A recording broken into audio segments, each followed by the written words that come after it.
This is Sierra here with quick facts in a hurry. In today's episode, I would like to talk about what causes us to feel high when taking drugs and how individuals can become addicted. In our brains, we have cells that communicate with one another in order to send, receive, and process information called neurotransmitters. One neurotransmitter, dopamine, is one neurotransmitter that is manipulated in order to get that high feeling when taking different drugs. Dopamine is often referred to as the happy hormone because it does cause feelings of happiness and well-being. The high feelings we feel when on drugs occurs by the drugs either causing dopamine to hang around longer or by increasing the release of dopamine. This gives the user the happy, euphoric feeling from the drug. This may not seem to be harmful, but what causes dependence and addiction is what happens after the brain no longer has this drug impacting it. The brain tries to adjust to the new levels of dopamine either by creating more receptors to receive them or by releasing more dopamine. There are some theories about how an individual can become addicted. In some cases, over time, it becomes harder to control drug use, leading to addiction because your brain just physically changes. Another theory suggests that genetics and your natural brain chemical balance plays a big role. Addiction is known to run in families.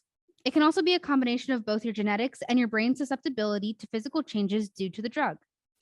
Those that become addicted may report that they do not necessarily want to take the drug, but that they actually need it. Once the drug leaves the system, chemicals in the brain go back to how they were before. The feeling of needing the drug stems from your body, or more specifically, your brain, trying to regulate all those chemicals and go back to normal. When on the drug, your brain feels rewarded. Once you start wanting that reward rather than liking it, we risk needing the drug and crossing the thin line into addiction. Without any drugs, withdrawal is the concern now. Withdrawal can include feelings of depression, fatigue, as well as craving drugs. Most get physically sick when going through withdrawals, causing a lot of people to run back to the drug in order to feel better. At the end of the day, addiction is a disease since it involves neurotransmitter dysregulation. This is a fact that has been accepted widely in the scientific community, with brain scans confirming that addiction mirrors diseases in the brain. Most diseases are caused by chemical imbalances in our brains, much like with addiction. Still, those substance